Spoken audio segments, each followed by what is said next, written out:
Veja no ICL Notícias, segunda edição. É com emoção. Primeira pesquisa Quest, depois do início da campanha na TV, mostra empate triplo em São Paulo. Já levantamento da Atlas coloca Guilherme Boulos na frente. Não tem pra ninguém. O campeão na Zona Oeste. No Rio de Janeiro, se eleição fosse hoje, Eduardo Paes levaria no primeiro turno. Arrasou! Kamala Harris parte para o ataque, dá show de televisão e vence debate presidencial contra Donald Trump. O Brasil debaixo de fumaça. Presidente Lula quer convocar recrutas do Exército para enfrentar queimadas. O ICL Notícias, segunda edição, está no ar. É muito bom. Olá, boa noite. Seja muito bem-vindo, seja muito bem-vindo. ICL Notícias, segunda edição, está no ar. Estamos ao vivaço nos canais do Instituto Conhecimento Liberta e Eduardo Moreira no YouTube e na sua Pop TV no Rio Grande do Sul também. Principalmente, boa noite para você que mora em São Paulo ou em qualquer lugar deste país e está sofrendo com as fumaças, mas em São Paulo a gente está pelo terceiro dia consecutivo com a pior qualidade de ar do mundo.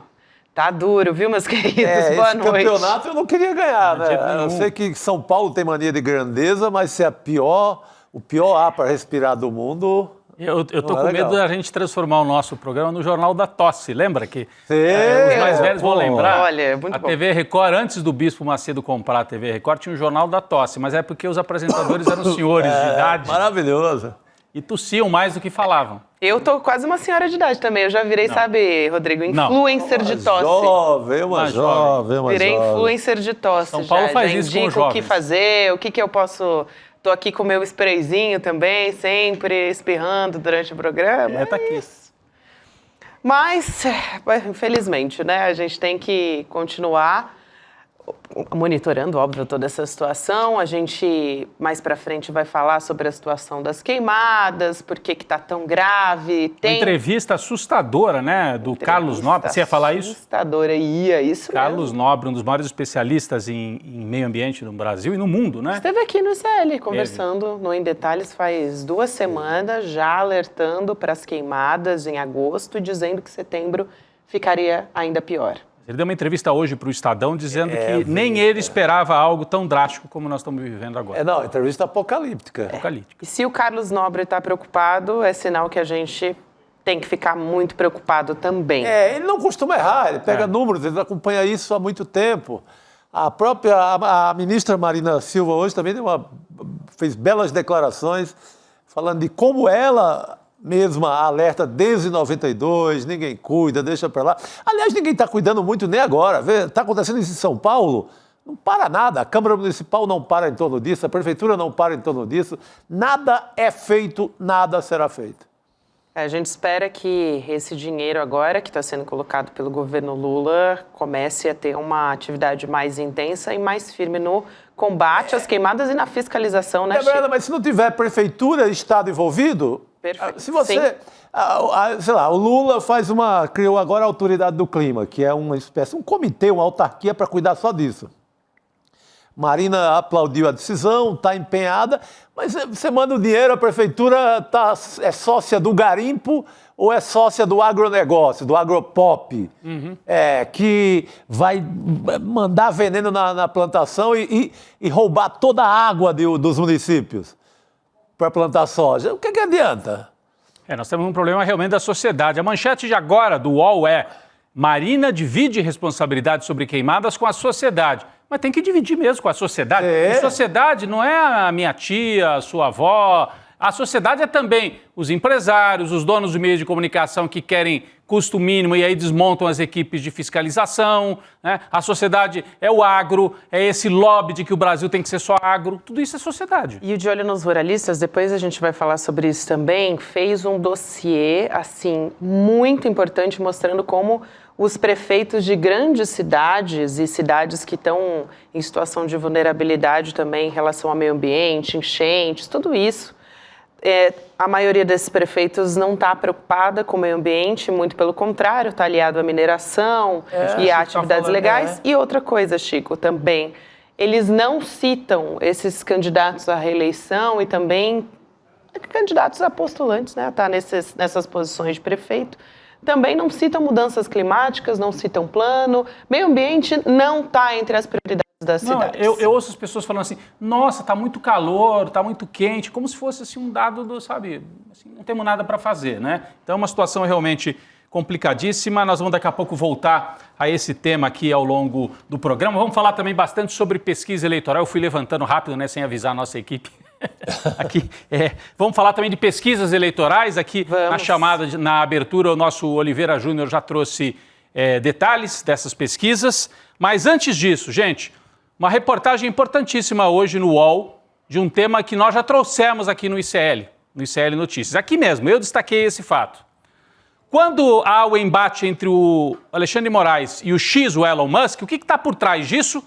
Havia uma tentativa de intimidação de delegados da Polícia Federal que investigavam a extrema-direita. Montou-se uma rede na extrema-direita e alguns perfis no X, por isso o Alexandre de Moraes foi para cima do X, tentando intimidar delegados que estavam investigando os golpistas. Então essa manchete, essa matéria aqui da Letícia Casado, Matheus Coutinho e Rafael Neves, né, traz esse tema de volta. PF apura exposição em massa de dados pessoais para intimidar delegados. Olha a gravidade, eles montaram uma rede para captar dados de delegados e delegadas e do próprio Alexandre de Moraes e de outras pessoas envolvidas na investigação para usar como intimidação, do tipo, eu sei onde você mora, eu sei onde mora a sua esposa, eu sei quais são os seus filhos, né? Como é que fizeram isso? Aí eu separei alguns trechos, essa matéria é muito importante. Muito importante. Não tem nada a ver com, liberdade de expressão, não. É bandidagem, o que o X estava acoitando, né? Então aqui, ó, a rede de busca de informações para intimidar os delegados usou informações pessoais e sigilosas. E usou, olha a gravidade, o login no sistema de 25 servidores públicos que acessaram o InfoSeg. Espera aí, então vamos explicar melhor. InfoSeg é um sistema de dados que só autoridades podem acessar. E o que aconteceu? A polícia já descobriu que foram usadas senhas de 25 servidores espalhados por vários estados para acessar os dados dos delegados federais. Então são servidores que estão no esquema do bolsonarismo? Não necessariamente. Em alguns casos eles podem ter sido vítimas. Hackers conseguiram as senhas de juízes. Sabe quem tem acesso ao InfoSeg? Juiz, delegado de polícia civil, investigador. Né? Servidor público, né? Servidor público, mas de patentes altas, não todos os servidores, né? Gente da Receita.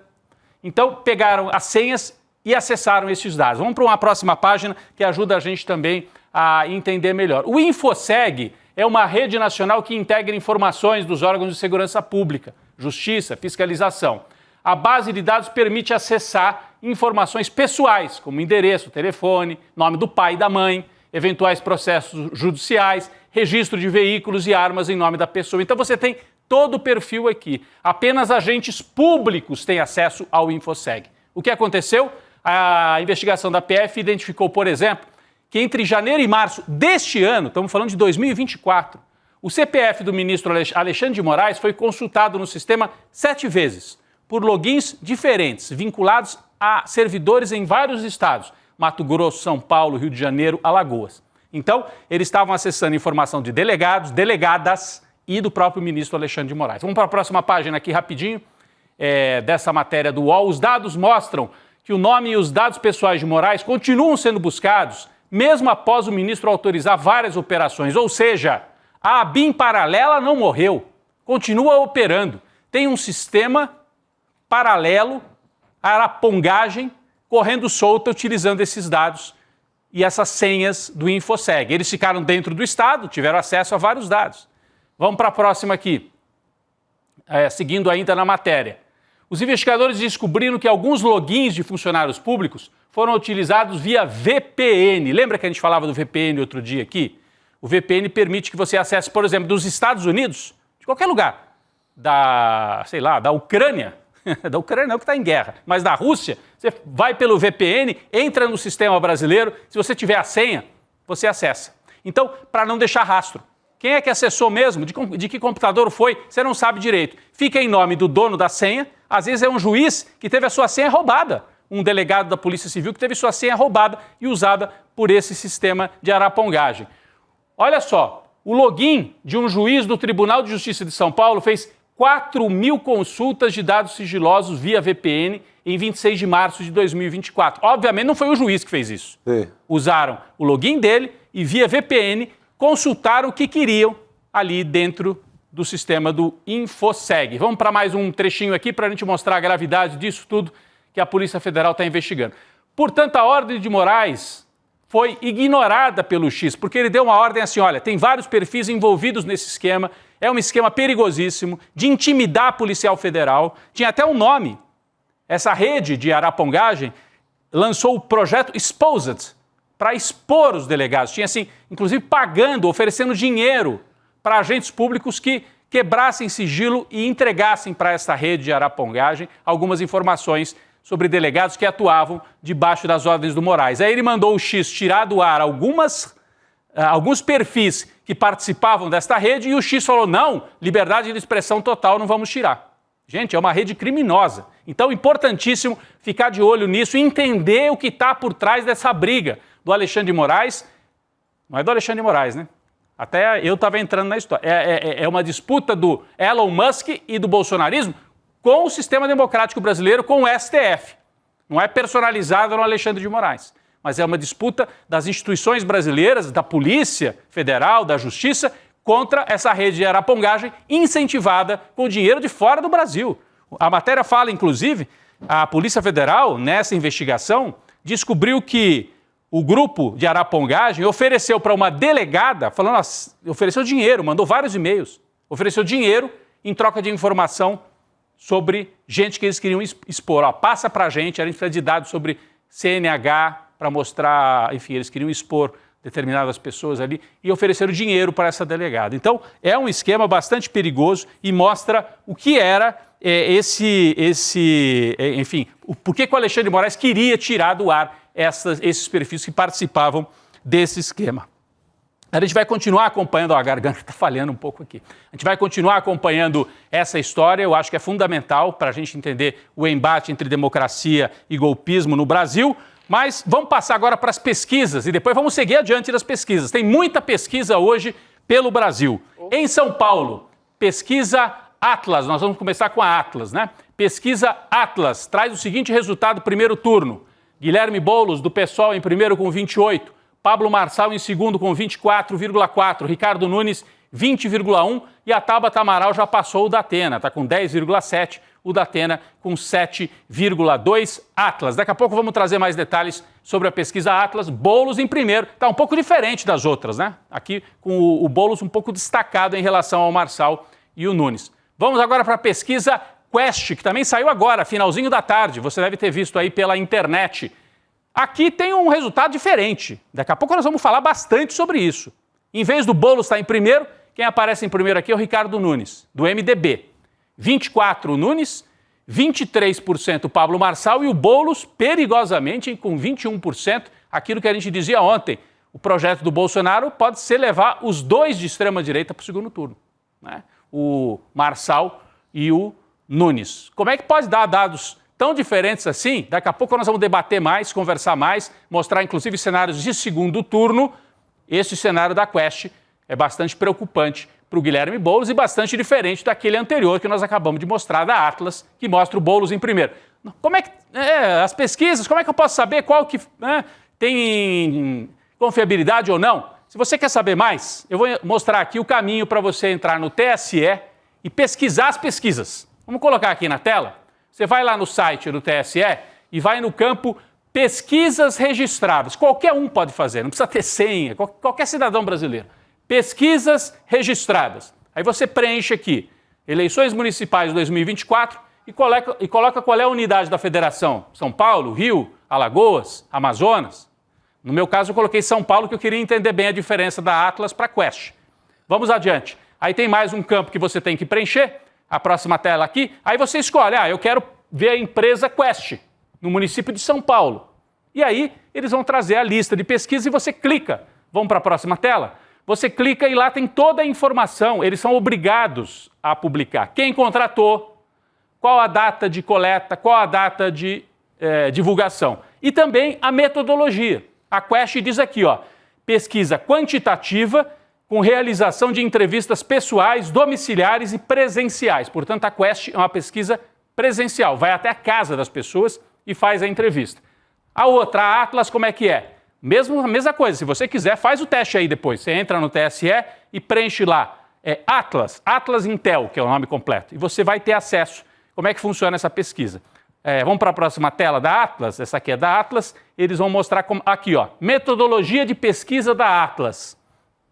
Pesquisa com coleta aleatória via questionário web e pós-estratificação da amostra de acordo com as características do eleitorado de São Paulo. Ou seja, traduzindo, a Atlas é pela internet e eles buscam assim, é randômico, é por questionário. Eu já recebi outro dia, pergunta assim, o senhor quer preencher uma pesquisa aqui sobre a eleição em São Paulo? Quero. Você gasta uns 10 minutos, você precisa querer muito preencher, né, Chico, Gabi, para responder aqui o questionário da Atlas. Então a Atlas não funciona e a Quest é melhor? Não, eu não diria isso. A Atlas acertou muito na eleição presidencial, foi das que chegou mais perto do resultado. Conversei com gente de campanha que me disse o seguinte, a pesquisa pela internet tende a captar mais quem já está mais polarizado, mais politizado, com mais opinião. Então, no caso de São Paulo, pegaria mais o eleitor ou de esquerda do Boulos ou de direita, de extrema-direita do Marçal. E um pouquinho menos o do Nunes, porque o cara do Nunes talvez seja aquele cara que não está com tanta vontade assim, não tem aquela vontade de ir para esse confronto que tem os apoiadores dos outros candidatos. É uma possibilidade. Então, a pesquisa da internet, assim, faltando 30 dias para a eleição, ainda não capta aquele eleitor um pouco menos interessado na eleição. Conforme se aproxima mais da urna, vai conseguir captar. E na eleição presidencial, com essa metodologia, a Atlas acertou quase na mosca. Mostrou que a diferença ia ser muito pequena, enquanto Datafolha, IPEC e tal erraram mais. Então, só para vocês entenderem esta diferença. Quest, presencial, domiciliar. Atlas, pela internet, com um questionário que é enviado para as pessoas de forma aleatória, randômica. Atlas traz o Boulos na frente, Quest traz o Nunes, surpresa, se recuperando em primeiro lugar, e o Boulos em terceiro, mas na verdade um empate triplo, com uma diferença muito pequena, mas nessa ordem, Nunes, Marçal e Guilherme Boulos. Gabi. É interessante, Rodrigo, a gente vai trazer aqui agora mais detalhes a respeito disso, continuar discutindo as pesquisas, né, essas duas pesquisas de intenção de voto que você trouxe agora para a Prefeitura de São Paulo. A gente vai trazer outras capitais também. Sim. Atlas e Quest trazendo informações bastante diferentes, né, e vamos dar uma olhada mais atenta nos números da pesquisa Quest, né, encomendada pela TV Globo. Então a gente tem o Ricardo Nunes na liderança, 24%, e mantém esse empate triplo que o Rodrigo estava explicando agora, considerando a margem de erro, que é de 3 pontos percentuais para mais ou para menos. Depois, na sequência, Pablo Marçal, Guilherme Boulos, e aí a gente tem os candidatos que estão com um menor percentual de intenção de voto, né? Datena, Tabata, Amaral e indecisos também, os brancos e nulos também estão considerados. Agora, a gente tem a evolução, sempre importante, a gente mantém a evolução, essa fotografia que a gente mostra hoje, é importante considerar sempre o filme, né? História da evolução dos candidatos entre junho e setembro, quando começou a se fazer essa pesquisa da Quest. Então, vamos lá. Em junho de 2024, a gente vai primeiro começar olhando a linha em verde, que é do Ricardo Nunes. Então, você que está aí com o celular tem que dar uma aproximada, mas vou descrever aqui. Em primeiro lugar, a gente tem a linha verde, que é o Ricardo Nunes, com 24% em junho. Depois ele caiu, né? Teve uma oscilação para baixo. 21%, depois 19% em agosto.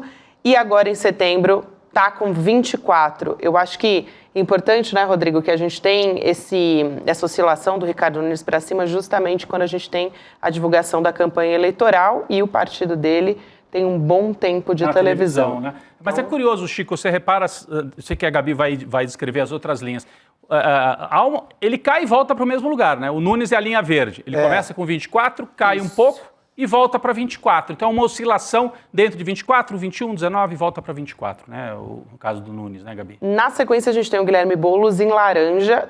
Então, a gente tem o Guilherme Boulos também com 24, junto com o Nunes ali em junho de 2024. Depois oscila para baixo em julho, 19.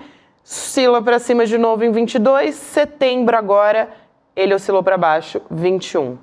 E aí, vamos dar uma olhada também na linha de baixo, que é a azul. Aí a gente está falando do Datena, é isso? Não. O Datena é o azul mais claro. É o azul mais claro. Então, o Datena tinha 16, é porque eu até estranhei, né? Porque ele começou aqui com um número bem... 16, 19, 12, 8. Aí a gente vem com o Pablo Marçal. Aí é que tá o negócio. 11, começou em junho. Depois, 11, 13... 19, aí sim, em agosto de 2024, e agora com 23, na verdade, um pouquinho abaixo, né? Porque aqui a gente está vendo 24 o Ricardo Nunes, então a gente não tem aqui o número, né? Porque ficaria muito apertadinho. É 23 aqui, um pouquinho mais para baixo do que o Ricardo Nunes. Tá ali quase que empatado, né? Então eles estão nesse empate triplo. Mas o que chama a atenção é agora esse comportamento do Ricardo Nunes subindo de novo com esse começo da campanha na televisão, né, Chico? É sempre importante levar em consideração. Só tem um dado, que é o dado da televisão, não tem outro. Eu não vejo a campanha... tem muito material de rua nas esquinas, é a máquina, mas né? Ele, um candidato, segue aquele candidato meio amigo da onça, sabe? Meio sem muita expressão, sem muita vontade. Na atuação dele nos debates é xoxa, né? Não tem muita emoção. O Bolsonaro também não entrou, porque o Bolsonaro tá com aquela... traindo um pouco o Ricardo Nunes, vai ficar com um pé no Marçal, um pé na candidatura do Ricardo Nunes. Então eu vejo seria o efeito televisão, porque ele tem um latifúndio no ar. Você liga a TV, ele passa de manhã à noite com anúncios, então é uma presença muito forte. Agora é curioso, porque o Nunes na Quest se recupera e na Atlas ele cai. Isso é um movimento que é difícil explicar, né? Eu não vejo... Uma das duas está errada. Uma das duas não está captando o que está acontecendo na cidade. Não tem como. A diferença é muito grande. A gente vai entrar nisso também, mas vamos dar uma olhada no segundo turno? Vamos, desculpa. De acordo com a Quest. Então, a gente olhando aqui, já que a gente está falando da Quest, a gente tem esse comportamento de segundo turno, né, da pesquisa de intenção de voto em São Paulo. Entre Ricardo Nunes e Pablo Marçal, a gente tem o Ricardo Nunes 50%, nulos e brancos 15%, 5% de indecisos, e Pablo Marçal em 30%. Esse é o primeiro cenário. 50-30, é uma surra. Uma surra, vitória fácil. Vitória do Nunes. Então, a gente teria uma vitória do Ricardo Nunes do MDB. Folgada. Exato, com tranquilidade. Depois, cenário 2, mostrando o Ricardo Nunes contra Guilherme Boulos. Também venceria. 48%, Ricardo Nunes, 13% de brancos e nulos, diminui um pouquinho em relação ao Pablo Marçal. E 6% de indecisos, o Guilherme Boulos teria 33% de votos nesse cenário. 48 a 33 também fácil, uma margem bem... Um pouquinho menos, né, de vantagem em relação ao Pablo Marçal, mas ainda assim ganharia com facilidade. Aí a gente tem um outro cenário, que seria o Ricardo Nunes fora dessa história. Terceiro cenário simulando um segundo turno entre Boulos e Marçal, portanto. Empate. 40% Guilherme Boulos e Pablo Marçal 39%. E aí sobe os nulos e brancos também, 16%, 5% de indecisos. Aí a gente tem vamos dizer assim, né, um cenário bastante equilibrado até, né, entre o Nunes e o Nunes não, perdão, entre o Boulos e o Marçal. Empate técnico aí chamado. Mas é o cenário em que o Guilherme Boulos venceria a eleição, segundo a campanha tem estudado nos últimos tempos, né, Chico? Porque Nunes é muito difícil, porque ele tem a máquina. A Quest, ela traz uma mudança completa na história, né? É completamente diferente de tudo que a gente tinha visto até agora. Não, é o segundo turno fácil. Não, o segundo turno já era parecido. Mas em primeiro turno, que agora, acho que a guerra é quem vai. A guerra é quem vai. E pela primeira vez você começa a ter o perigo real do Boulos fora do segundo turno. Que eu acho que isso acende uma luz vermelhíssima na cidade de São Paulo, porque você, cá para nós, além dessa fumaça toda, dessa miséria que a gente vive, da cidade de São Paulo completamente abandonada pelo atual prefeito Ricardo Nunes. Você ainda tem o Boulos, que representa alguma esperança fora do segundo turno de São Paulo, aí manda a fumaça tomar conta. Aí deixa a fumaça governar, que é mais fácil. Chama o apocalipse, que é melhor do que essas opções que a gente vai ter. Não tem aquela, vem meteoro, agora vem fumacê. Vem apocalipse. Toma conta desse negócio aqui. Vai virar o quê? O inferno? Porque já está numa situação que eu não sei nem como alguém pode votar no atual prefeito. Eu não sei nem como alguém pode votar num candidato como esse rapaz de Goiás, que não representa nada, não tem proposta, não tem nada. É o voto da zoeira da juventude. Que diabo é isso, como se diz no Ceará? Pô, pelo amor de Deus. Eu acho que é uma hora de alerta total na cidade de São Paulo. Alerta não total. Só de não respirar mais, que é o que acontece no momento, mas também de como sobreviver numa cidade como essa, depois dessa eleição, com essa possibilidade. Agora, começa também, eu acho que vai começar já, um debate sobre eleitores da Tabata, porque a Tabata tem um eleitorado progressista, na sua maioria, né? Eleitorado de centro-esquerda, um eleitorado progressista. Eleitores da Tabata se vão mudar de voto já no primeiro turno para garantir a ida do Boulos para o segundo. Só que isso tem que ser conduzido com muita delicadeza pela campanha do Boulos. Aliás, não pode ser conduzido diretamente pelo candidato. É um ajuste que vai se fazer no próprio eleitorado, eu acho. Ferir o candidato, pedindo voto útil assim na cara, é uma coisa delicada. Muito delicada. Agora, a gente tem atores muito importantes nessa possibilidade, né? Você tem o Alckmin, você tem o Márcio França. Você tem a política nacional que está com Lula envolvida numa possível operação desse tipo. Então, a ver talvez seja necessário para salvar a cidade. E o que preocupa, né, porque pela primeira vez a gente vê uma diferença tão grande entre as pesquisas em comparação à Quest com a Atlas e Intel. Estava olhando aqui, porque o Ricardo Nunes tem 24% na Quest e quando a gente olha para a Atlas, ele está com 20,1%. Na Atlas Intel. Aí a gente olha, na sequência, Pablo Marçal na Quest, 23%, não é tão diferente na Atlas. Pablo Marçal que está mais aí... 24,4%. 23 ou 24%. A maior diferença é o Boulos, né? Agora, exatamente. Aí quando a gente olha para o Boulos, gente, na Quest 21% e na Atlas 28%. Será que está no meio do caminho? É uma diferença percentual muito grande. Tem Datafolha. Datafolha que vai dar um ajuste nessa parada toda. Datena e Tabata também estão na margem de erro, então não faz muita diferença. Onde há uma grande diferença é no Guilherme Boulos. A Atlas joga o Guilherme Boulos para 28%, liderando, e você acabou de... E a Quest joga o Boulos em terceiro numericamente, apesar do tríplice empate. E aí Atlas parece que tira essa intenção de voto do Boulos dos brancos e nulos, né?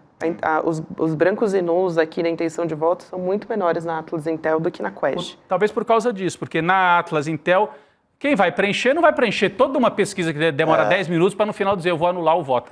Poucos farão isso. Então, a maioria das pessoas que preenche é quem está disposto a ir votar. Talvez a Atlas capte melhor o eleitor disposto a ir para a urna, de fato. Porque o eleitor que não está nem aí para a eleição não vai nem preencher a pesquisa.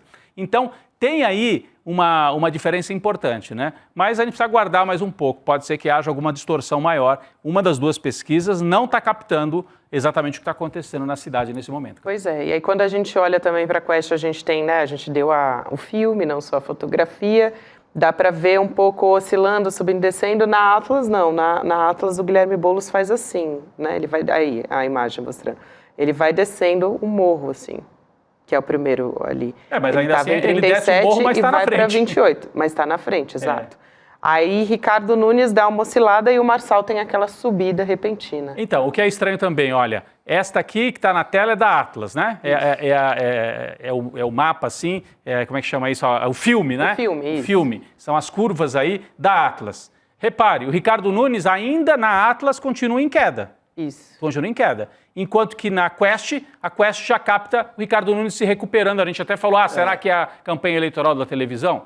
Portanto, há um movimento aí nas curvas que a gente precisa aguardar mais um pouco, porque uma das duas... O Pablo Marçal é o único que mantém o mesmo padrão nas duas. Isso. Tá ali porque nos 24, ele subiu nos dois. Subiu e está ali por volta de 24. É isso. Agora, enquanto São Paulo tem esses fenômenos todos, né, que a gente está discutindo aqui, o Rio de Janeiro, gente, continua assim... Adeus. O Eduardo Paes está na frente tranquilo. Pelo jeito vai dar primeiro turno. A gente tem aqui a Quest do Rio de Janeiro, da pesquisa da Prefeitura do Rio. Olha lá, o Eduardo Paes, 64%, Chico e Rodrigo. E o Alexandre Ramagem com 13%, Tarcísio com 4%. E o Rodrigo Amorim, 1%. E a candidatura foi, inclusive, já impugnada do Rodrigo Amorim. Não, voltou a valer, voltou para o jogo. Ele foi... O TRE, o Tribunal Regional Eleitoral do Rio, voltou o Rodrigo Amorim. Validou uma juíza numa liminar. É uma candidatura que cai e levanta, mas está valendo. Agora, nos últimos 3 dias eu ouvi assim, um burburinho. A direita no Rio está animada, o Ramagem está dando sinais de recuperação. Ele saiu, sei lá, de 9 para 13. Essa foi a recuperação. Só que é uma recuperação para 13, ele passa de 10, só que o adversário tem 64. Então continua sendo um massacre. O Eduardo Paes abriu uma margem muito ampla e tudo leva a crer que o candidato da família Bolsonaro vai sofrer uma derrota cachapante no Rio, Gabi. Já que a gente mostrou o Rio de Janeiro, eu acho que a gente deveria mostrar agora o Recife, porque a situação é muito parecida. No Recife. Até maior, né? A diferença é muito grande quando a gente fala do Recife. A gente tem a imagem aí, olha só o João Campos, gente. É muito, assim, nadando de braçada na frente. 76%. Depois vem o Daniel Coelho do PSD com 6%, o Gilson Machado do PL, que é o sanfoneiro, o ex-ministro do Bolsonaro, com 6%, e Dani Portela do PSOL com 2%. O João Campos está muito na frente. O sanfoneiro vai ficar em terceiro, viu? Já o Daniel passa mesmo, consolida, que é, no mundo conservador, um candidato infinitamente melhor do que o Gilson, vai acabar passando, pelo menos é conversável, é democrata. É da tradição, assim, né? Da política. Vai acabar passando, vai ficar em terceiro lugar o sanfoneiro, e olhe lá, Bolsonaro não está com cartaz no Recife. Mas com isso, eu acho que a gente tem que até falar um pouco mais sobre o João Campos, né? A gente tem que, prestar mais atenção. Ele é muito jovem ainda, né, Chico? Você lembra que lá no segundo mandato do Lula, quando começou a se debater quem é que ia ser o sucessor do Lula em 2010, depois dos 2 mandatos, o Eduardo Campos, né? Surgia como um nome, inclusive alguns falavam, o Lula, quem sabe, pode até apoiar o Eduardo Campos, mas o Lula sacou a Dilma e falou, não, eu vou com o nome do PT e não vou com o Eduardo Campos. E acabou morrendo durante... E na conversa do Lula com o Eduardo Campos era, se preserve, segure aí que você é o próximo candidato do campo da esquerda. Mas aí ele não confiou, ele foi na campanha dele. Né? Foi na campanha. Infelizmente aconteceu aquela tragédia, um avião cai em Santos, o avião com ele, e acontece essa tragédia, tirando um grande quadro da política brasileira, né? Sem dúvida. Então o João Campos vai repetindo, porque o Eduardo Campos tinha uma liderança, aí era como governador de Pernambuco, não prefeito, né? Mas uma liderança quase que em conteste também lá em Pernambuco, herdeiro do Arraes. Herdeiro do Miguel Arraes. E o João Campos também é herdeiro, né, dessa mesma mística da família Arraes, agora muito mais diluída, né, pelo tempo, né, Chico? Mas você conhece muito, vocês dois, né, tem família lá, conhecem muito melhor lá ali em Pernambuco. Fez uma gestão boa, não é só... Além do... Ele é muito popular, né? Ele é muito popular, sabe, comunicação direta, internet, assim, é um monstro nessa comunicação. Fez uma gestão boa, não é o paraíso também, não vamos nos iludir, mas uma boa gestão, uma gestão tecnicamente boa, e também repete o fenômeno do Eduardo Paes no sentido da grande aliança política, soube costurar tudo. O Eduardo Paes levou até miliciano, levou todo mundo. A igreja evangélica mais forte, o Eduardo Paes botou do lado dele. Ele destruiu o bolsonarismo antes da eleição. Ele dividiu, né? Ele fatiou o Bolsonaro. Ele fatiou, puxando todo mundo. Aí, com a velha política de cargos, com tudo. Não vamos ser inocentes. Mas também com a gestão boa, né? Tanto o Paes quanto o João Campos. Tem gestão também. Ninguém vai construir uma votação desse tamanho sem ter uma gestão com aprovação popular, com larga aprovação popular. E no caso do João Campos, é fenômeno de comunicação. É curioso, né? Porque o Eduardo Paes já é um terceiro mandato, foi prefeito 2 vezes, agora voltou, é meio que nem o Lula, né? Só que na prefeitura. E o Eduardo Paes, a gente olhando daqui, parece super identificado, e parece não, é identificado com a cultura do Rio de Janeiro, com os bairros, com a periferia. É um cara que fala com a Zona Sul, fala com a Barra da Tijuca e é capaz de ir na Zona Norte ou na Zona Oeste, enfim, com a mesma tranquilidade, fala a língua das pessoas, né, que se comunica com as pessoas. O João Campos, eu não tinha essa impressão que ele era uma unanimidade, assim, mas ele, pelo jeito, também dialoga com todos os setores ali na sociedade. Com todo mundo, e tem jeito, e herdou do pai, do Arraiz, da história da família, o gosto por fazer política. Fazer política. É o cara que passa 24 horas em reunião e, sabe, vai pra rua. E começou também na educação, né, Chico? Sim, o início dele foi militância em educação, projetos voltados para a educação. Bom, Foi assim até que ele conheceu a Tabata Amaral, né? Foi nessas exatamente. de educação, porque ela também tinha ela tem isso, né? Esse histórico no passado dela. Tem um outro fenômeno interessante que é o de Belo Horizonte, que a Quest também levantou, né, gente?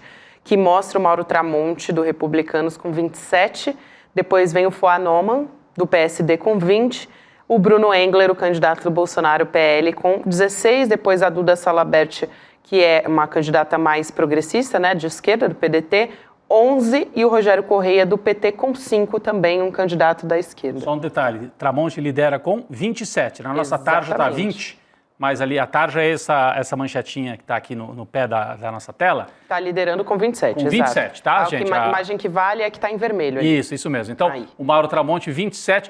É importante, tem um movimento novo aí em BH. O Fuad Noman, atual prefeito, ele era o vice do Calil e depois assumiu a prefeitura quando o Calil foi ser candidato a governador.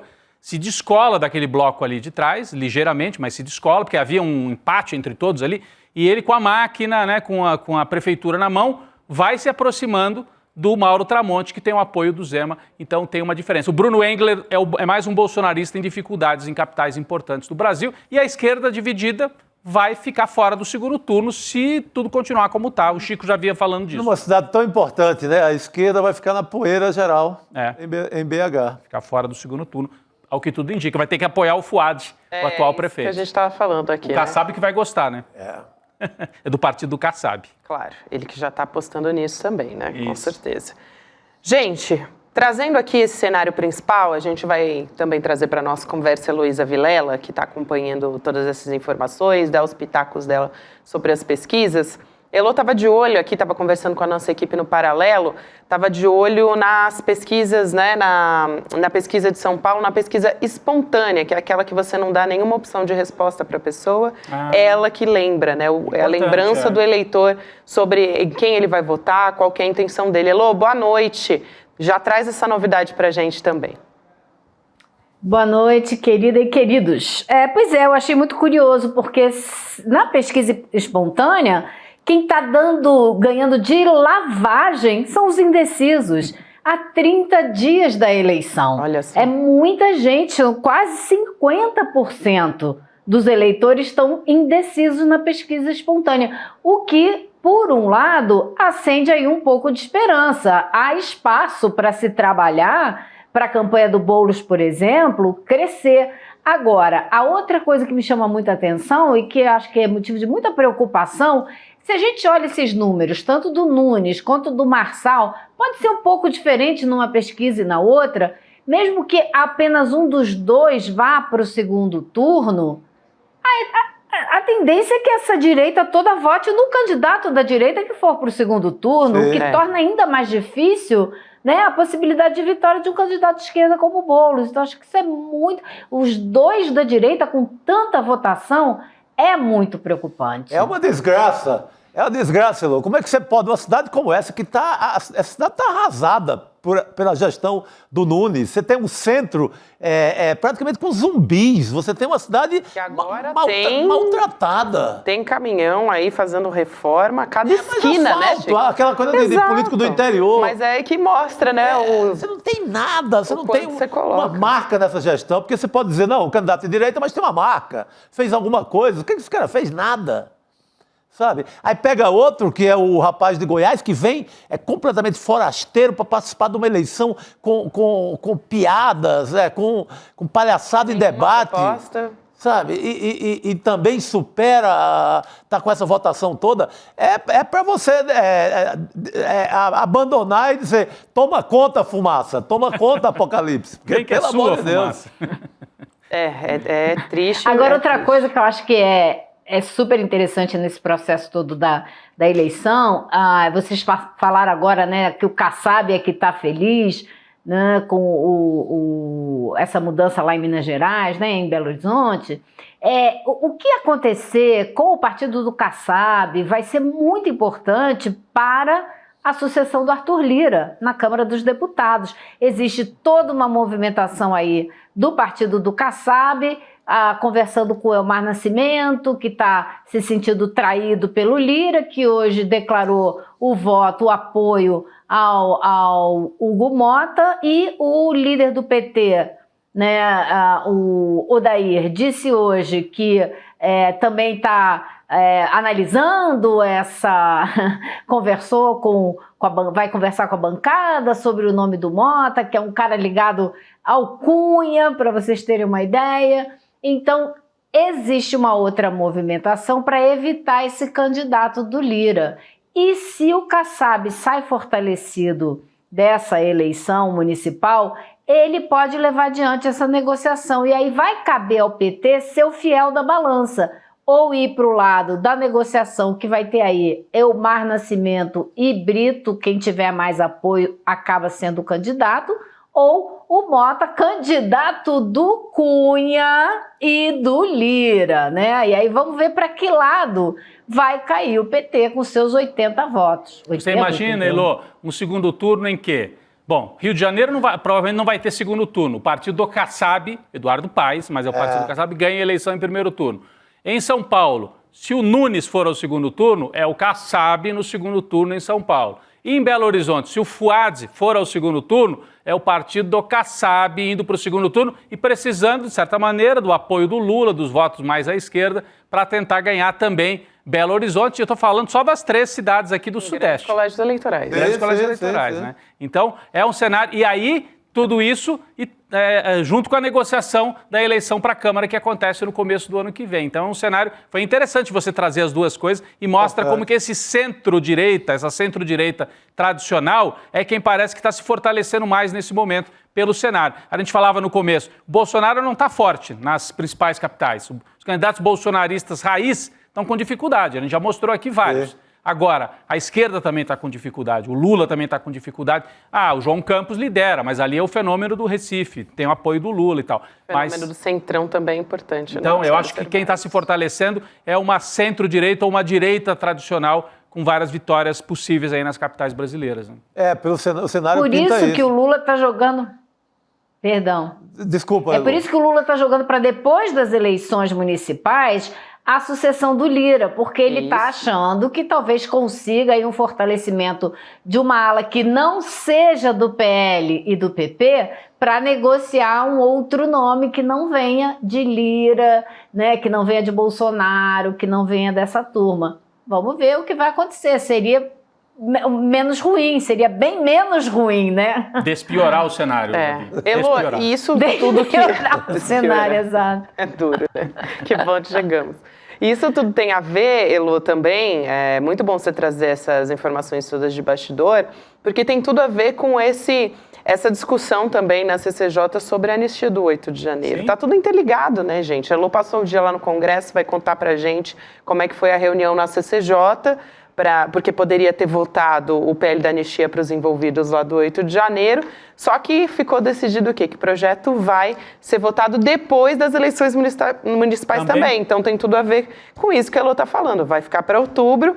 Eu quero saber, Elô, como é que foi, né? Primeiro toda essa discussão na CCJ, ontem a presidente lá da comissão, a Caroline Gettoni, que é a bolsonarista, ela deu uma declaração, né, um tanto quanto que mobilizou aqui o nosso chat ontem, ficou revoltado dela, dizendo que é a vontade do povo. A anistia.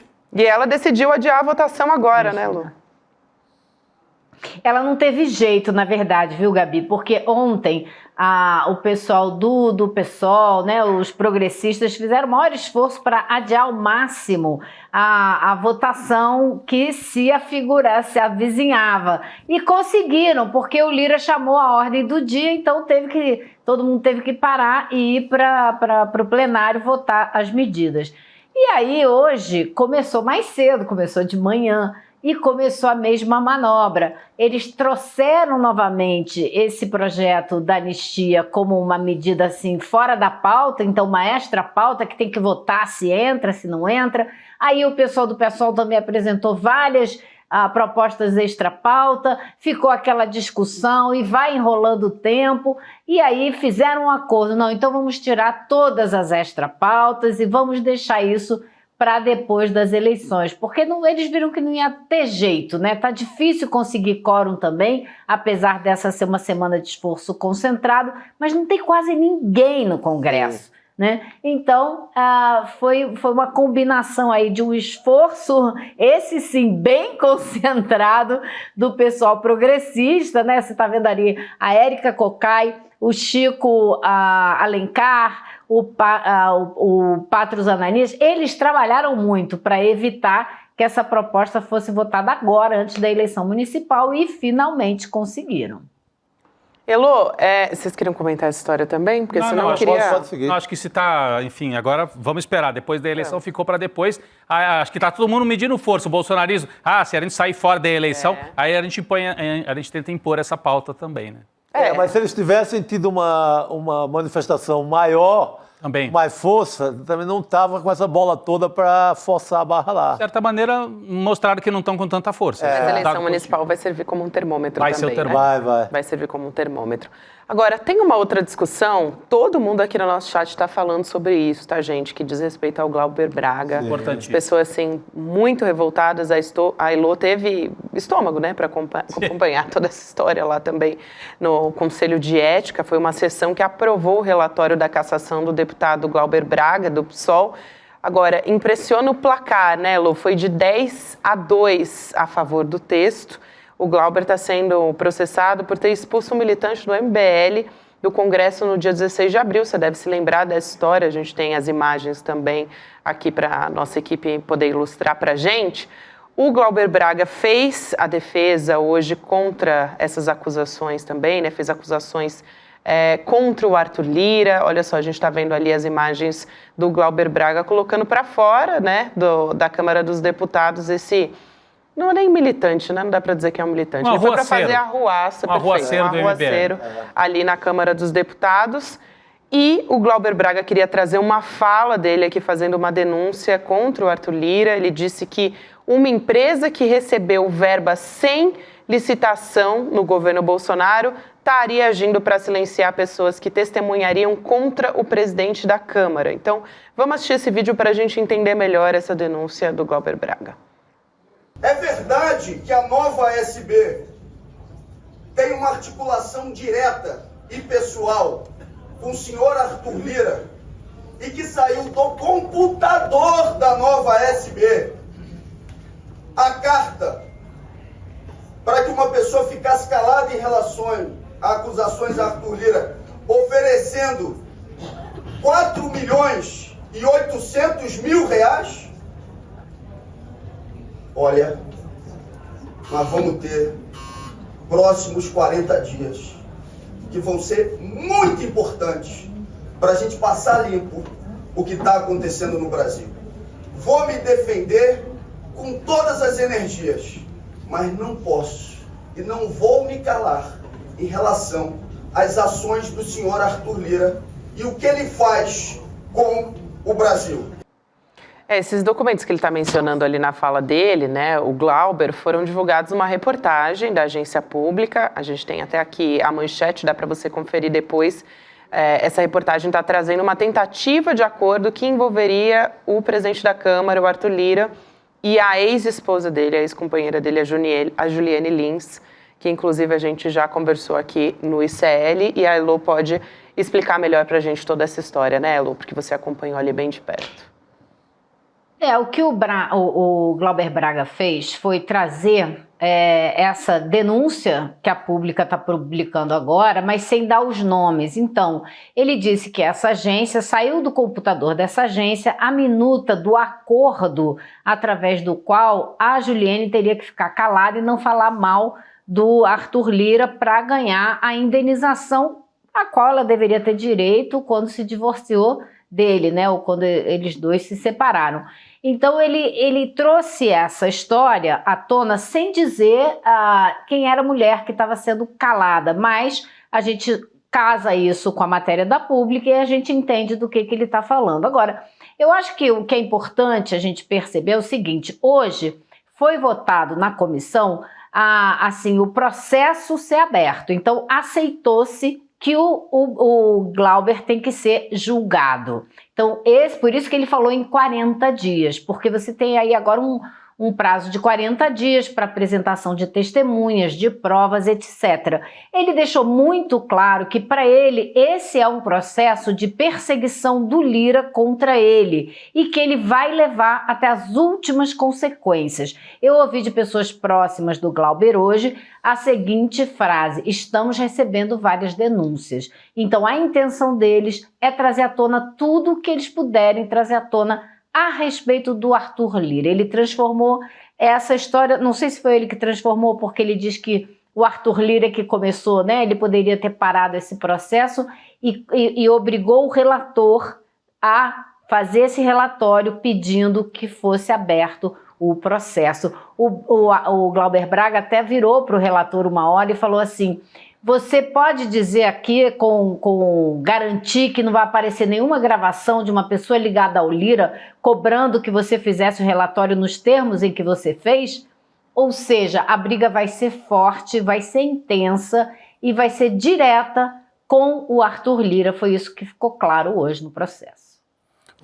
Eu tenho uma questão, Elô. Você acha que o objetivo do Arthur Lira, você acha, quer dizer, pelo que você apurou, pelo que você passou hoje o dia aí na Câmara, em Brasília, o objetivo do Arthur Lira é de fato caçar o mandato, tirar o mandato do Glauber, ou é manter uma espada sobre o pescoço do Glauber e aí ainda negociar alguma coisa e na última hora aparecer e evitar a cassação na ultimíssima hora, mas ele tendo o poder de evitar ou não? O que está em jogo também é a sucessão no ano que vem? É isso também que está aí colocado? O Glauber pode virar moeda nessa negociação da sucessão do Arthur Lira? Olha, Rodrigo, eu acho isso um pouco mais difícil. Se ele fosse um deputado do PT, que tem 80 votos na Câmara dos Deputados, eu até diria que sim, porque também é uma marca registrada da atuação política do Arthur Lira ter sempre alguma moeda de troca que ele possa usar em benefício próprio. No caso do Glauber Braga, eu acho que não se trata disso. Acho que se trata, sim, da vontade de vê-lo pelas costas.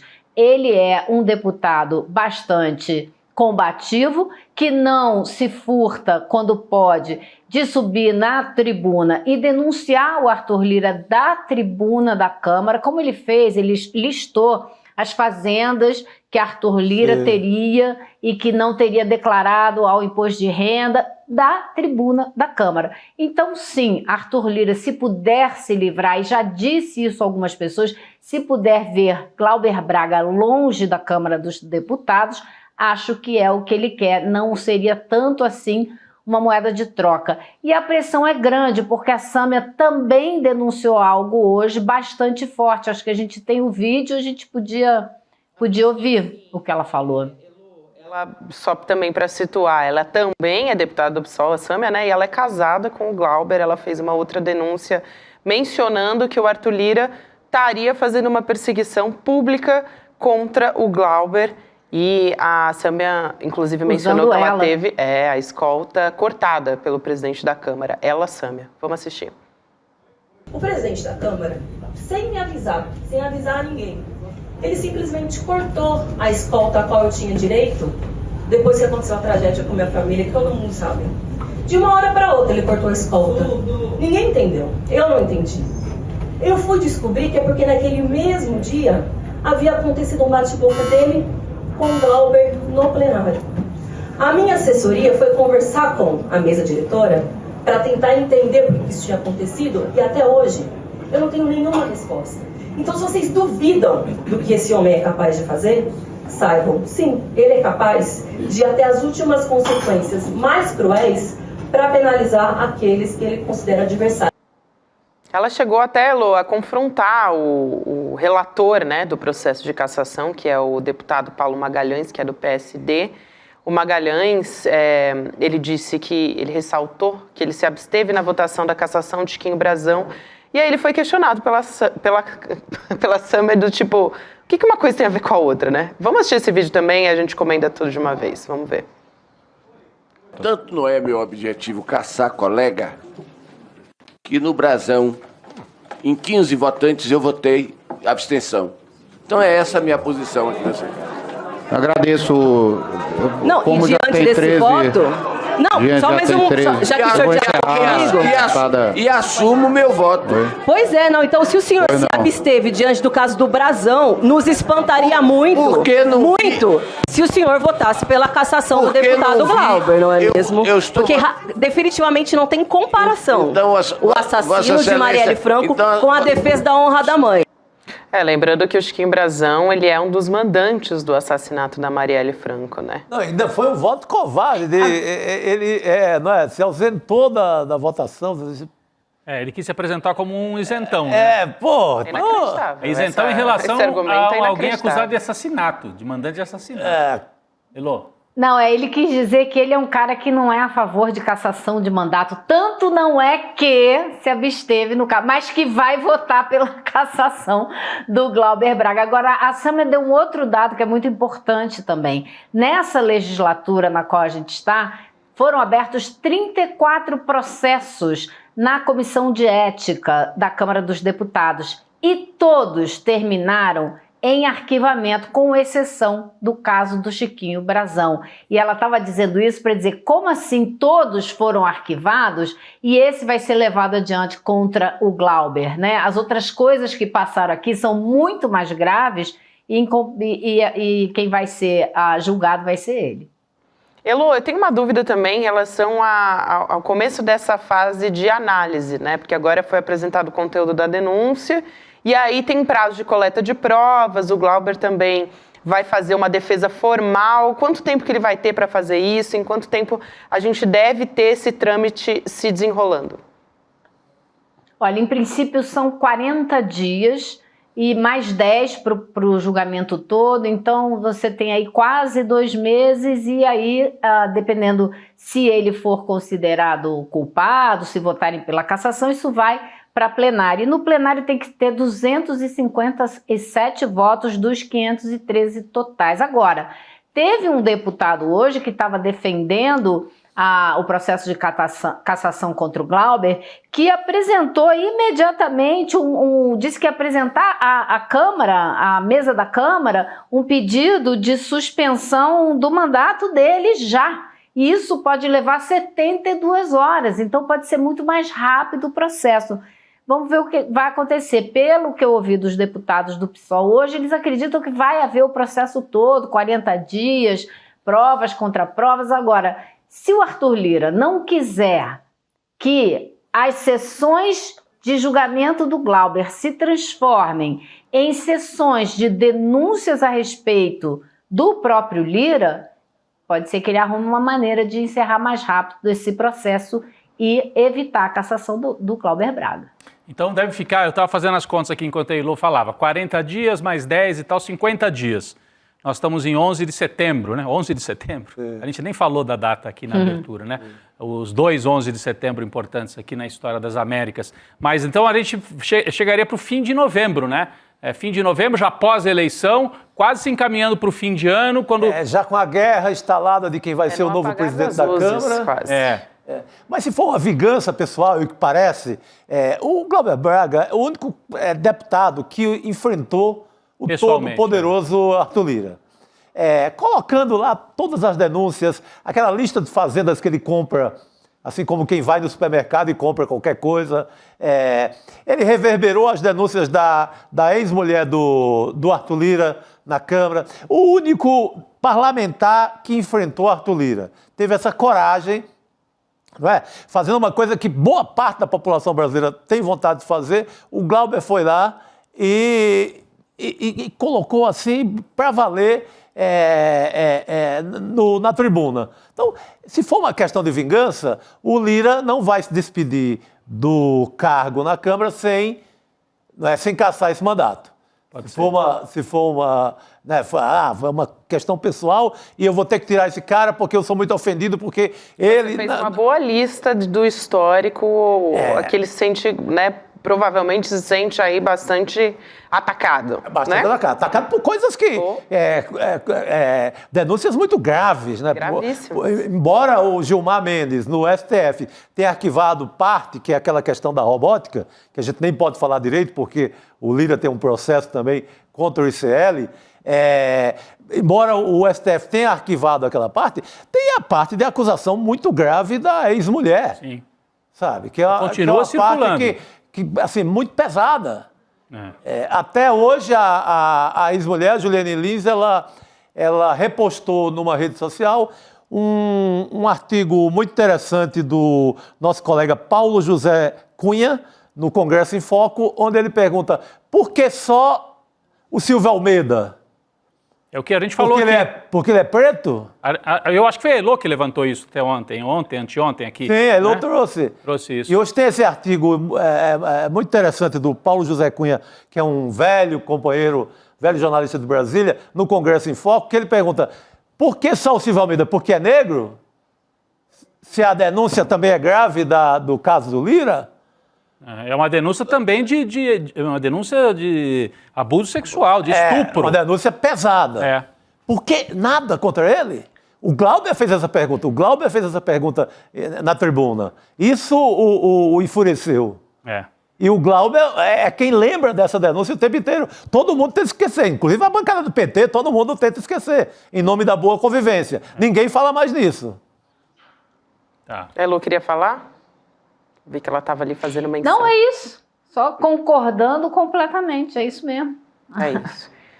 Gente, podemos virar a página para falar de eleições nos Estados Unidos? Debate ontem, né? Eu vi que a Elô acompanhou tudo. É claro, né? A Elô acompanha eleições nos Estados Unidos desde sempre. Acompanha e sabe do assunto. Sabe muito. Tem novidade. Olha, vou falar uma coisa Lô? para vocês, viu? Depois que passou a primeira hora do debate, a gente estava num grupo aqui do ICL comentando e tal, e acho que foi o Calejão falou, só falta meia hora. Eu falei, nossa, já passou uma hora? Porque, para você ver que o ritmo do debate foi bom. Muito bom. Eu não me dei conta que já tinha passado uma hora. Foi super interessante. Ontem o primeiro debate entre a Kamala Harris e o Donald Trump. Ela até foi a primeira vez que ela encontrou ele pessoalmente, né, Elô? Você trouxe essa informação hoje de manhã. Eu vou trazer aos poucos aqui alguns destaques, mas a Elô acompanhou muito aqui. Pode ficar à vontade, Elô, para ir colocando seus destaques também. Mas um dos pontos mais inacreditáveis desse debate, gente, é inacreditável, assim, foi a questão dos imigrantes. É muito sério, assim, é porque o Trump, ele fala coisas tão absurdas, né, que às vezes a gente acaba rindo de nervoso, mas assim, é realmente uma coisa inacreditável. Ele não tem nenhuma comprovação, mas no debate ele foi lá e acusou os imigrantes de comerem cachorros e gatos dos americanos. É isso. Só que aí, uma novidade do debate da NBC, que eu achei fundamental, que pode servir de exemplo aqui no Brasil para a gente que está também em campanha eleitoral, ele foi rebatido pelos mediadores do debate e estava sendo feita uma checagem em tempo real. Então, olha só, durante o debate na ABC News, ele disse o seguinte, abre aspas, muitas cidades não querem falar das invasões de imigrantes. Em Springfield, os imigrantes estão comendo cachorros e gatos, fecha aspas. E aí, ele foi rebatido prontamente, né, Lu? Springfield, assim, em Springfield. Em Springfield. Qual Springfield? E aí, na mesma hora, o moderador falou, olha, a gente acabou de falar com a prefeitura de Springfield e com a polícia de Springfield, e eles não têm nenhuma denúncia de pessoas que perderam seus pets para imigrantes famintos, que roubaram cachorro e gato para... Olha, é uma coisa realmente absurda. Agora, não foi a única vez, por quê? Ele também, ele ficou, eu não sei se eu falei aqui com vocês ontem ou foi de manhã, na véspera do debate, que imigração ia ser o grande assunto dele, imigração e economia. E realmente, imigração, cada pergunta fala de flor, imigração, fala de móveis, imigração. Ele voltava para imigração sem motivo algum. Porém, ele falou que os imigrantes, estão vindo, são assassinos, pessoas perigosas, bandidos que estão saindo de outros países e que, por isso, o índice de criminalidade nesses outros países está caindo, enquanto aqui, lá nos Estados Unidos, estaria aumentando. Na mesma hora, o moderador parou e disse, olha, os números do FBI mostram que o índice de violência, de criminalidade nos Estados Unidos vem caindo seguidamente nos últimos 2, 3 anos. Ele falou, isso é dado mentiroso, o FBI manipula os dados. Então eu acho que sim, só ficou horrível para ele. E foi nota 10 a moderação do debate, porque checagem é fundamental, ainda mais hoje em dia que a gente tem, né, uma quantidade de políticos de extrema direita que usam a mentira como arma de propaganda eleitoral. Então tem que ter checagem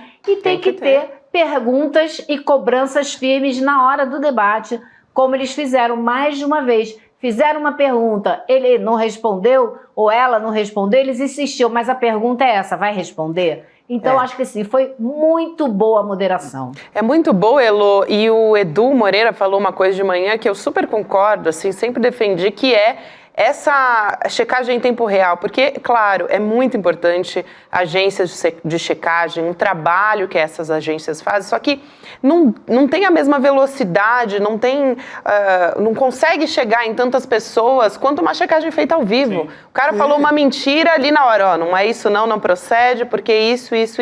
Porque até você depois encontrar uma reportagem para ver se é verdade ou não. Não tem efeito. Não tem. Imagina, Elô, esse picareta aqui do Pablo Marçal em São Paulo, naquele debate, ele cresceu em cima de 2 debates em São Paulo. Imagina ele sendo desmentido durante o próprio debate. O efeito era outro. Claro que ele ia aplicar de novo com essa pirâmide que ele faz em rede social, ele ia aplicar do mesmo jeito. Mas seria diferente. Boulos usa droga. Você mata aquilo na hora. Você mata a história na hora, sabe? Qual delegacia? Isso é fundamental, você mata. Você mata a picaretagem de um cara desse na hora.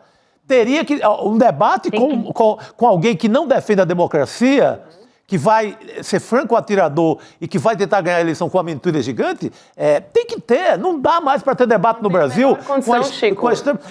Imagina o Bolsonaro naquele debate com o Haddad ainda, falando de mamadeira de piroca. No Jornal Nacional. Jornal Nacional, com um livro francês que não tem nada a ver com a história.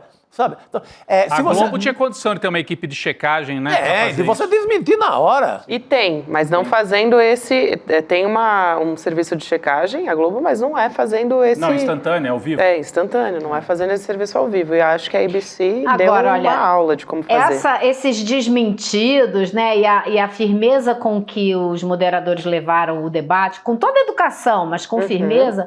Foi tão eficiente que no fim do debate, quando acabou tudo, a primeira entrevista que o Trump deu, declaração dele, foi que a ABC tem que ser fechada. Opa! Porque eles são horríveis. Ele ficou muito pé da vida com o resultado. E a Kamala Harris, por outro lado, falou o oposto, falou, vamos fazer mais um debate. Chamou, desafiou ele para mais um debate. Então, dá pra gente ver quem se saiu melhor no debate. Não, eu ia perguntar isso. Então, o balanço geral, né? Além dessa questão dos imigrantes, a gente tem outras aqui para destacar, mas você já faria esse balanço de que a Kamala saiu-se melhor, mesmo assim, é claro, tem os eleitores trampistas que vão ser sempre trampistas, tem a torcida organizada, mas você acha que ela conseguiu capturar aquele eleitor indeciso? E também, a gente mostrava aqui, né, Ilô, que nas pesquisas, 28% dos norte-americanos ainda achavam que conheciam pouco a Kamala. Serviu para isso? Para que ela fosse mais bem conhecida? O debate também teve essa função? Olha, serviu para ela se apresentar melhor por ela mesma, sem ser apenas a vice do Joe Biden, né? Ela conseguiu colocar algumas propostas concretas mais para o fim do debate a respeito de programas econômicos que ela quer fazer, que nem cabe aqui a gente ficar falando, porque interessa pro eleitor americano. A gente tem, Elô, até ela falando sobre economia, mas conclui sua fala, depois eu trago aqui. Ela foi muito firme na questão do aborto, que é uma questão fundamental e que a maioria da população concorda que foi péssimo a Suprema Corte ter acabado com a garantia do direito acesso ao aborto no país inteiro, então ela reforçou muito isso, que quem escolhe os ministros da Suprema Corte é o presidente, foi o Trump que colocou lá os ministros que derrubaram isso, e ela foi muito, muito eficiente, muito bem preparada para atingir o Trump na coisa que ele não consegue controlar, que é o ego dele. Ela foi direto no ego. Então, se ela não ganhou os indecisos, eu acho que ela ajudou a fazer com que o Trump perdesse indecisos, né? Então ela foi direto no ego dele, falando que, primeiro, as pessoas estão saindo dos comícios dele de saco cheio, que não aguentam mais aquela falação. Depois, que foi o melhor de tudo, ela falou, você foi demitido por 81 milhões de americanos, que é o número de votos que o Biden teve na última eleição. Porque ele é o cara que sempre fala, eu vou demitir. Tinha um programa que ele falava, isso, está demitido. E ele dizia que fazia isso na Casa Branca, né? Mandava embora o pessoal que era incompetente. Então ela falou para ele. E ela falava, ela virava e olhava para ele para falar. E ele só olhava para frente, ele não tinha coragem de olhar para ela. Ela ainda falou, eu como vice-presidente viajei para vários países e constatei, os líderes mundial riem da sua cara. Estão rindo da sua cara. Nossa, gente, ele ficou falou, mentira, porque tem um grande líder que me defende, o Orbán, da Hungria. Meu Deus! Foi o único exemplo que ele deu. Muito bom, ela me representou nessa risada, né? Um grande líder que me defende, quer dizer... Um grande líder ditador, né? Um ditador, exatamente, um grande extremista. Agora, ela citou economia na fala dela, eu queria aproveitar e trazer um trecho aqui, porque o Trump, ele disse que a Kamala era marxista. Meu Deus. Foi o hater, né? E que ela copiou os planos de governo do Joe Biden. E aí a Kamala rebateu e ela falou que as propostas do Trump são voltadas para diminuir impostos dos mais ricos, o que vai fazer explodir o déficit do país e aumentar a crise de empregos. Olha o que ela falou, abre aspas. Donald Trump não tem planos para você. As propostas dele são diminuir impostos para os mais ricos.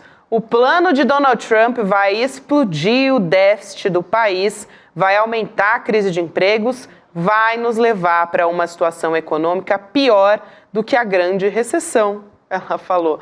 Então, ela trazendo assim, é muito interessante porque a Kamala, ela realmente entende do assunto. Então, quando ela traz conteúdo frente a qualquer coisa ali que o Trump diz, né? Porque ele claramente, ele rebate com,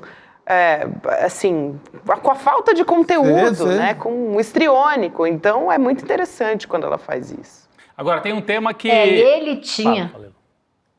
Não, diga, Rodrigo, diga. Não, eu ia trazer um outro tema aqui, que é o tema de Israel, né? Como é que a Câmara se posicionou em relação à guerra de Israel, né?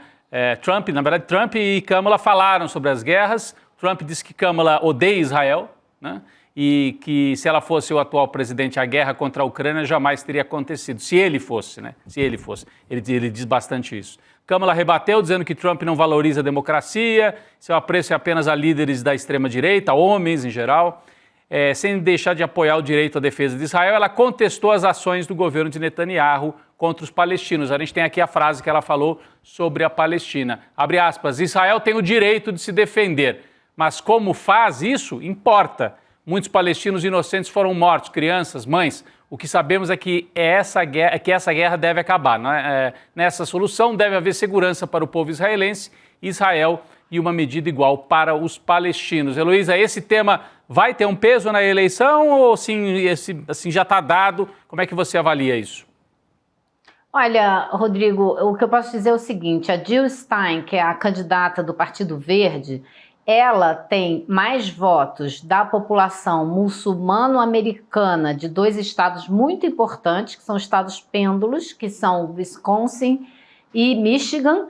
E se ela não tivesse esses votos, talvez a Kamala Harris já tivesse mais vantagem sobre o Trump nesses dois estados. Então, pode fazer diferença? Pode. Por quê? Porque a Kamala Harris não se colocou como uma pessoa diferente do Trump, ou diferente do que os Estados Unidos têm feito desde que o Estado de Israel praticamente foi criado. Eles dizem sempre isso, Israel tem o direito de se defender, e ela falou, e nós vamos continuar garantindo esse direito, ou seja, vai continuar mandando armas para o Netanyahu continuar com o genocídio. Então, nesse ponto, eles não se diferenciam. Então, se ela falasse algo diferente disso, ela poderia ganhar votos em Wisconsin e Michigan, mas ia perder votos em Nova York, ia perder votos em outros estados onde o movimento sionista é mais forte. Então, é uma situação bem difícil de sair dela. Agora, eu acho, voltando à economia, que o Trump perdeu uma grande oportunidade, porque a economia foi rateando nos 2, 3 primeiros anos do governo Biden. Agora é que a inflação está cedendo, os preços estão caindo, a situação está melhorando. E ele ficou tão nervoso, ele ficou tão irritado com os tiros certeiros que ela deu no ego dele, que ele jamais virou para a Câmara e falou com o público e perguntou para o público: vocês estão melhores hoje do que vocês estavam há 4 anos? Ele não fez isso em momento algum, então ele perdeu a única chance boa que ele tinha de conquistar mais votos. Eu acho que ele reafirma com a turma dele, mas eu acho que em matéria do eleitorado indeciso, acho que ele não deve ter feito muito avanço, não. Ela, eu acho que fez sim. Vamos ver o que as próximas pesquisas vão dizer, mas eu acho que ela foi, assim, sem dúvida vitoriosa nesse debate. Muito bem. Muito bem, Elo. Agora, depois do debate, eles já até se encontraram, né? Porque hoje é o 11 de setembro, lá nos Estados Unidos. Então, eles participaram de homenagem às vítimas do 11 de setembro. O debate ontem foi bastante ríspido, né? Vamos dizer assim, foi acalorado e tal. Mas eles se encontraram hoje, deram um aperto de mão e tal. Olha lá, a gente está vendo as imagens do Trump e da Kamala dando um aperto cordial ali, sem trocar muitas palavras. E tem uma outra história interessante que aconteceu, na verdade é meio inacreditável, né, Lu? Que foi o Joe Biden, o presidente dos Estados Unidos, que foi fotografado. Gente, não é mentira. Ele foi fotografado com um boné de apoio ao Donald Trump. Você não ouviu errado. Olha só a imagem. Não é inteligência artificial essa imagem. Não é inteligência artificial. Não, foi a primeira coisa que eu pensei quando eu vi a foto. Falei, isso é brincadeira, é inteligência artificial. No dia seguinte do debate, quando ela macetou o Trump, o cara vai me aparecer com o boné do Trump. E aí, uma brincadeira, a Casa Branca até respondeu já, né, Lu? E tirou. Ajuda nós, tio. Pois E respondeu o irrespondível, né? Vovô. A Casa Branca disse que o Biden recebeu o boné enquanto ele estava falando da importância do bipartidarismo e que ele colocou o boné num gesto de união. Gente, não tem outro gesto de união para fazer em meio à campanha eleitoral dos Estados Unidos e logo depois do primeiro debate. Não tem um assessor, gente, de lado? Não tem. Pô, cadê o rapaz ali? Não, assim, a gente só pode ter duas conclusões possíveis nessa história. Ou o cara tá realmente muito gagá, acha que ninguém tá dando mais bola para ele como presidente, qualquer coisa que ele fizer não faz diferença, ou então ele tá querendo atenção, porque é a Kamala Harris que tá concorrendo e não é ele, porque não tem como eu vou explicar uma imagem dessa. Impossível. É inacreditável mesmo, gente. Quando eu olhei, eu falei, que?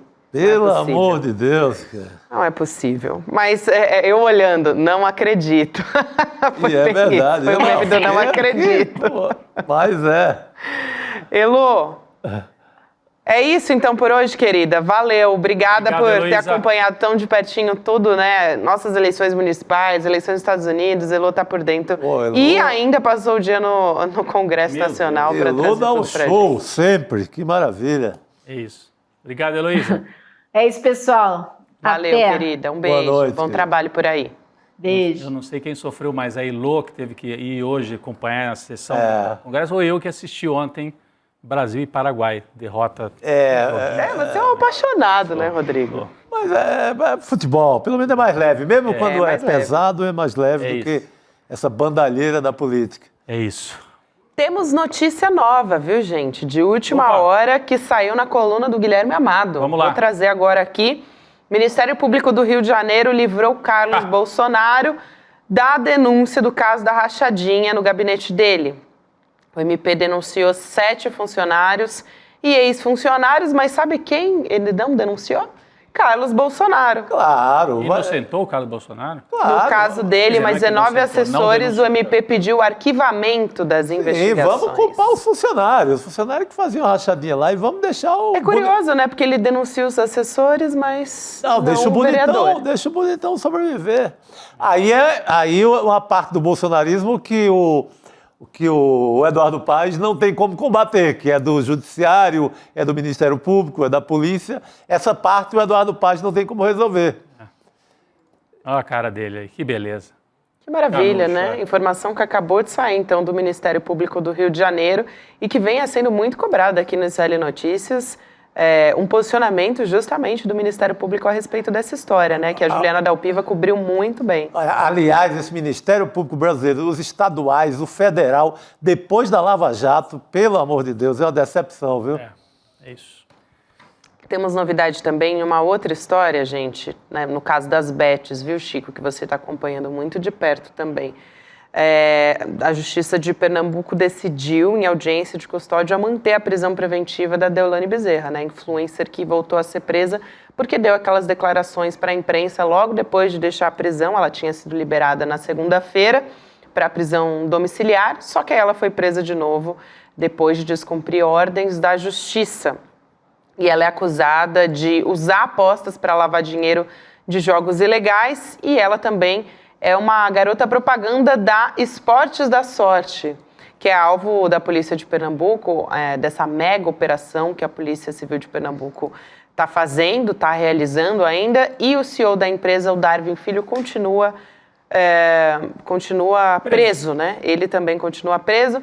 A gente tem um outro CEO de uma outra empresa de bet que continua desaparecido, né? Foragido. Esse é o Darwin. O Darwin está preso. Ah, desculpa. Ele estava aparecendo aí na tela. Cadê o Darwin? Põe o Darwin na tela aí, ó. Estou parecendo o candidato aí. Põe na tela. Põe na tela. Põe na tela. É o Darwin, esse é o que está preso. Esse é o da... O Darwin Filho, Esportes da Sorte. Esse é o que tem ligação com a Deolane, que Esportes da Sorte. Vê como o roteirista do Brasil é sacana.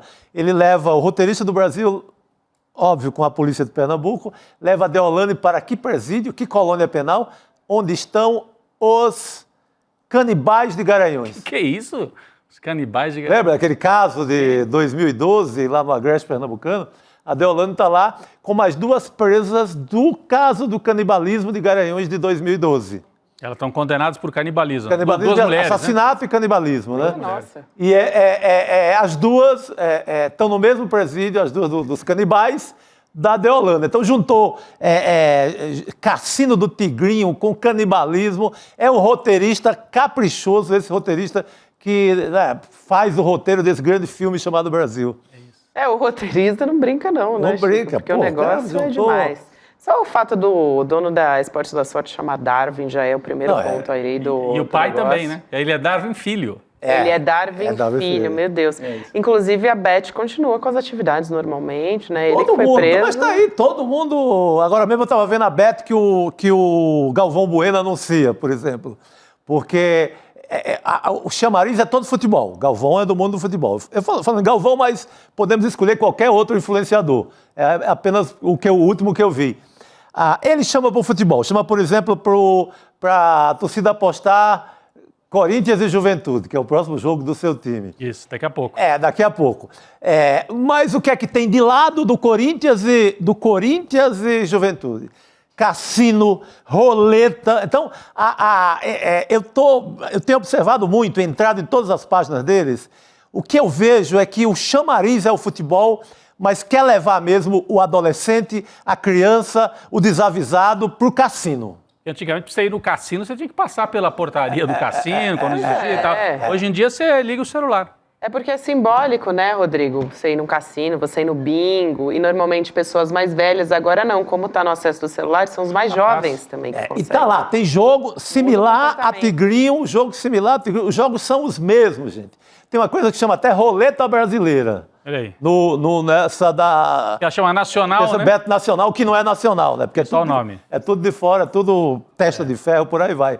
Então, o chamariz é o futebol, porque é o grande negócio, é o que dá a cara. Mas o Arapuca vai pegar o desavisado mesmo, é lá na roleta, é lá no Tigrinho. Ele vai perder dinheiro também no futebol, mas vai perder muito mais no cassino. Então, senhores influenciadores, prestem atenção para onde vocês estão levando, para o vício. Isso mata, a aposta mata. Ô Chico, só para não deixar aqui de trazer informação do Gustavo Lima, porque a gente tem até um levantamento exclusivo nosso no site do iclnoticias.com.br, corre lá para ver, mas ele, o Gustavo Lima, é garoto propaganda deste CEO que está foragido, né? Sim. Que é uma outra Bet, a Vai de Bet. Ele é um dos envolvidos nessa história, o Gustavo Lima, ele teve 20 milhões de reais bloqueados e a Bet é investigada por lavagem de dinheiro de jogos ilegais. Ele estava naquele iate na Grécia comemorando aniversário. No dia da operação da polícia, junto com o dono da Vai de Bet, que é o José André da Rocha Neto, que continua foragido. Citamos aí a história dele. Então, qual é o levantamento que temos com exclusividade no site do ICL Notícias? Débora Maganha e Chico Alves, os autores aqui do ICL, mostrando que o Gustavo Lima também faturou com prefeituras, maior parte médias e pequenas cidades. Ele faturou 12,3 milhões de reais em 11 shows, ou seja, é um volume um tanto quanto interessante, porque ele é o maior crítico, até o Edu Moreira falou sobre isso de manhã, ele é muito crítico de Lei Rouanet, né, e de como essas coisas são feitas, muitas desses shows feitos sem licitação. Né? Não, ele ataca a Lei Rouanet. E está lá a Lei Rouanet, que é para você pegar qualquer centavo da Lei Rouanet, você tem que convencer uma empresa privada a te dar aquele dinheiro. Aqui não precisa, aqui é direto no cofre. Aqui é direto no cofre. O levantamento do Chico e da Débora mostra que cidades que ele levou assim, 1 milhão e 100 numa cidade chamada Campo Verde, lá do Centro-Oeste, isso significa metade de toda a verba da cultura da cidade. Um show só. É para pagar o iate dele. Para pagar o iate que ele faz a festa. Tem dinheiro público para pagar a festinha depois no iate. Rapidinho também, que a gente está chegando ao final do programa, posso trazer rapidinho uma outra informação aqui, que é muito boa, porque a gente citou, então acho importante a gente trazer. Carlos Nobre, climatologista, a gente ouviu ele no ICL recentemente, uma referência internacional, disse numa entrevista ao Estadão que está apavorado com a dimensão da crise climática. A gente tem a manchete aqui no nosso site. Ele disse, o nosso site não, na nossa tela, a gente pode colocar aí na nossa tela. Ele falou o seguinte, um trecho aqui da entrevista: a crise explodiu. Temos a maior temperatura que o planeta experimentou em 100 mil anos e agora, considerando que as queimadas no Brasil são criminosas, penso que, antes de mais nada, é um problema de polícia. Eu acho importantíssimo a gente trazer a fala de alguém como Carlos Nobre, que está manchetado aqui, e aproveito para dizer que amanhã, no Em Detalhes, aí a frase que eu li do Carlos Nobre, a gente vai trazer uma entrevista com o Alceu Luiz Castilho, do De Olho nos Ruralistas, jornalista investigativo, fundador e um dos diretores, né, o diretor, na verdade, do De Olho nos Ruralistas, falando sobre um dossiê, um levantamento das 6 maiores cidades, como é que está a situação, por que é muito grave a questão do meio ambiente por lá e como os políticos não estão dando a mínima. Amanhã, no Em Detalhes, então, 10h30 da manhã. Vamos nessa? Vamos nessa, enquanto São Paulo está coberta pela fumaça ainda. Continua. Eu acho que eu nunca tomei tanta água durante um programa, porque não tá dando vazão aqui. Não está dando mesmo.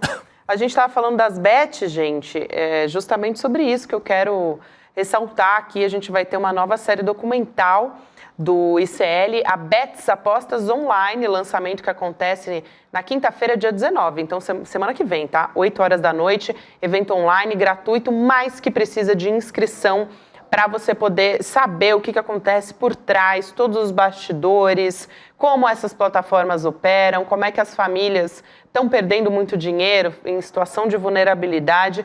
A gente vai trazer tudo isso. O ICL foi atrás de muita gente, investigou a fundo essa história. A série é apresentada pela nossa Robertinha Garcia, com participação do Edu Moreira, da Mili Lacombe, do Juca Kfouri, do Ronaldo Couto. Vamos assistir o trailer? Bora? Por favor. As bets continuarão a invasão de maneira como estão fazendo, sem que ninguém bote um olhar crítico sobre o que está acontecendo. Eu entrei em depressão por conta do jogo. Quando eu já perdi, uns 300 mil reais eu perdi. Você vai ganhar hoje, você ganha amanhã, no terceiro dia a banca já te matou. 80% dos pacientes que chegam para tratamento falam o seguinte: olha, eu considerei até me matar como uma última saída honrosa. Suicídio mesmo foi tentado por 20% dos nossos pacientes, já foi tentado por ocasião da procura do tratamento. O jogo não vai fazer ninguém enriquecer. Por quê? Porque a lógica é que quem ganha é a banca. Talvez o único atalho que exista para enriquecer seja vendendo a ilusão de que existe um atalho para enriquecer. É uma questão que está intrinsecamente ligada ao sistema capitalista. Economicamente é um desastre, porque você está concentrando renda, tirando renda de pessoas que poderiam ser produtivas com aquele dinheiro em troca de nada. E vamos ver para quem foi esse dinheiro.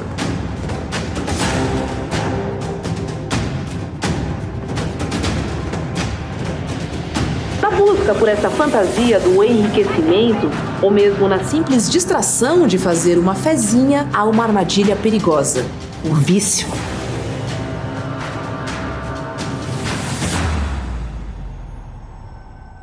Muito bem, a nossa série que tem direção da Helga Simões e da Márcia Cunha, roteiro do André Uzeda e Antônio Farinati, montagem do PH Mota. Para você garantir seu ingresso no nosso cinema aqui do ICL, assistir o primeiro episódio na íntegra, você faz a sua inscrição em icln2.com.br. Agora temos provocação histórica com o Lindener Pareto, nosso professor aqui no ICL, com Tamis Parrum, que é professor pesquisador do Instituto de História da Universidade Federal Fluminense. Bom demais, olha aí, a política da escravidão na independência do Brasil. A gente acompanha. Provocação histórica. E falando em história, muito rápido, 11 de setembro, quero lembrar, além do 11 de setembro lá dos Estados Unidos, mas aqui para a América Latina, o dia em que o Allende morreu dentro do Palácio de La Moneda, bombardeado pelas tropas do Pinochet, com apoio dos Estados Unidos, um golpe militar, um massacre no Chile. A gente tem que lembrar sempre o 11 de setembro de 1973. Obrigada, Rodrigo, porque eu ia citar e esqueci também. É isso. Importantíssimo a gente Muito lembrar. bom. Viva Salvador Allende! Viva Salvador Allende. E o Chile também. É isso, gente. Vamos nessa. Chico Sá, Rodrigo Viana. Amanhã a gente está de volta, firmes e fortes. Valeu. E o ICL de volta a partir das 7 da manhã. Valeu, pessoal. Boa noite. Criticar o mundo das apostas é impopular. Pouco interessa os meios. Interessam apenas os fins. E os fins são muito lucrativos nesta indústria. O sonho, o desejo, a possibilidade de você encontrar um atalho para enriquecer, que não existe. Algumas fazem propaganda enganosa e chegam a usar desde influenciadores suspeitos de faturar em cima do prejuízo dos fãs até crianças de 6 anos. Inteira, várias gerações vão perder o interesse no esporte porque ninguém quer assistir uma competição que você saiba o resultado previamente. Precisa existir uma regulação muito forte em cima disso. Eu entrei em depressão por conta do jogo. No meu caso, eu perdia 30 salários por mês. Mas quando eu perdia, aí onde eu queria cometer suicídio, aonde eu queria me matar. Eu sou filha de alguém que era viciado em corrida de cavalo. Não tem nada de bom que venha disso. Elas são vítimas que não denunciam, elas são vítimas que se calam. Poxa, mas esse discurso não é um discurso muito moralista? Não, é um discurso de alerta. E pode ter certeza, neste exato momento em que você assiste a este documentário, tem alguém perdendo muito dinheiro com as bets. A banca sempre ganha. Sempre.